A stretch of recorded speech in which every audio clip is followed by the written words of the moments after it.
So, welcome to half the year. We have moved out of what we call the Paschal season, that quarter of the year that is Lent, Easter, Pentecost. And now for, as I said, a full half the year. When you look at the liturgical calendar, we are in this time of ordinary time, as it's called. Ordinary, not in the sense that it is blah, unimportant, that the time doesn't really count. No. But it's appropriate, I think, that we have this particular gospel as we move into this ordinary time, this time of the green. Because, and I don't want to fall into my trap of teaching my class, but this was one of the things that I really enjoyed teaching when I was doing high school. We have two great mysteries in the life of the church. We have, of course, the Incarnation, and we have the Paschal mystery. The birth of Christ, the Word made flesh. We celebrate that when with Advent and the Christmas season. And then the Paschal mystery, Christ's suffering, death, and resurrection. And as I said, we celebrate that with Lent, the Triduum, Easter. At those times, we have specific directions that we focus. The rest of the year, we're supposed to take what those seasons have given us in terms of new insight, new graces, new hopes, and let them grow as we live our day-to-day lives. So, Jesus talks about the man who, sows the seed. He goes out, he does his part.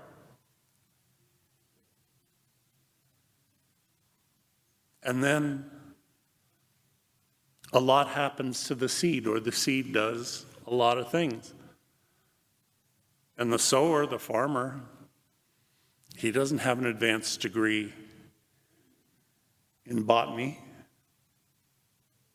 He doesn't know how it all happens, but it does. And he knows that when it's time for the harvest, then he harvests. But how much of the growth takes place with things that are totally beyond the farmer's control or knowledge or understanding. They happen because that's the way that God is working it out. And so for us, we really do go through incredible amounts of growth. And we can't always see it because sometimes it happens slowly. Sometimes it's not something that we bring about in ourselves. Sometimes God works with us. Sometimes God works in spite of us. Sometimes God works independent of us. Would you stop and think about it? How much each of us has grown from the experiences of our lives, sometimes from the suffering, from the difficulties. We didn't want to go through them. But nevertheless, God gets us through them. And we so very often become more as a result of that. We learn. We have a better sense of God in our lives. We have a better sense of who I want to be or who God is calling me to be. And this ordinary time, this is meant to be the time where that growth is taking place as we are living our lives. Because that's where God meets us. That's where God works with us. But I really encourage you. A man scatters seed on the land, sleep and rise night and day, and through it all the seed would sprout and grow. He knows not how. To have faith that there are so many ways that God's grace is having an impact in our lives when we are open to it, when we are just trying to be loving and forgiving, caring about other people, not gossiping, not trying to control everything, because that's an illusion. We want to try and steer our lives in the ways that we think we want them to go.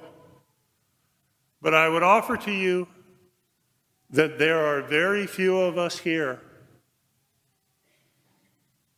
for whom our lives have turned out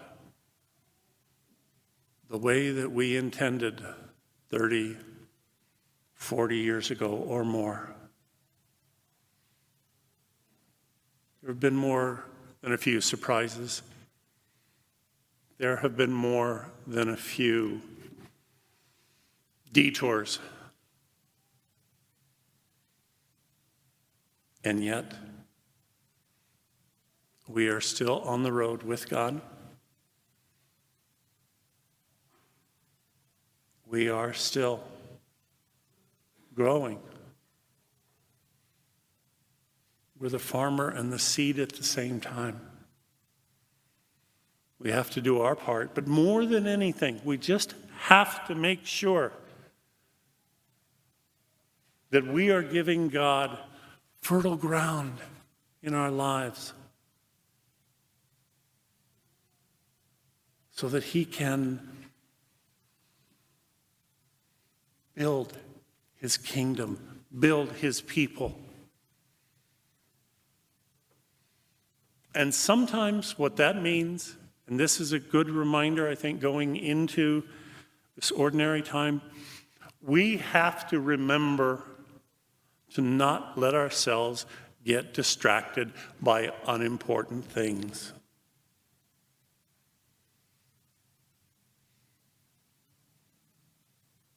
The things that we let ourselves get upset about or worried about or fixated on,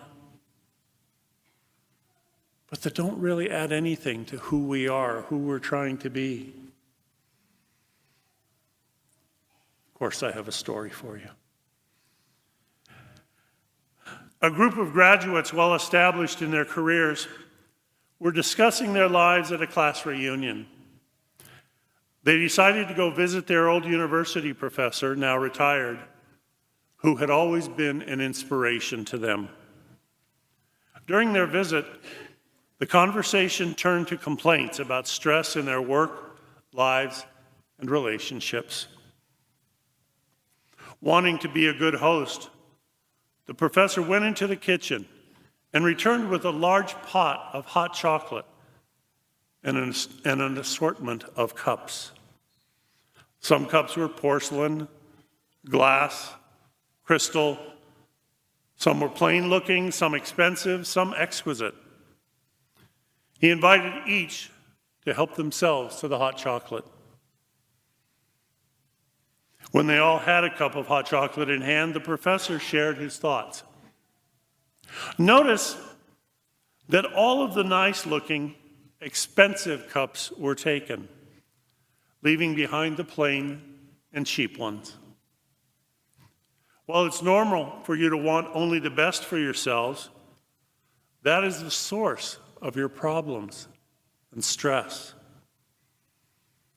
The cup that you are drinking from adds nothing to the quality of the hot chocolate.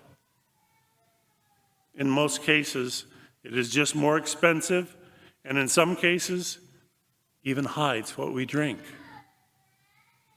What each of you really wanted was hot chocolate. You did not want the cup, but you consciously went for the best cups. And soon, you even began to eye one another's cups. Now, friends, please consider this. The hot chocolate is life. Your job, money, and position in society are the cups. They are just tools to hold and contain life. The cup you have does not define, nor does it change the quality of life you are living. Sometimes by concentrating only on the cup, we fail to enjoy the hot chocolate that God has provided us.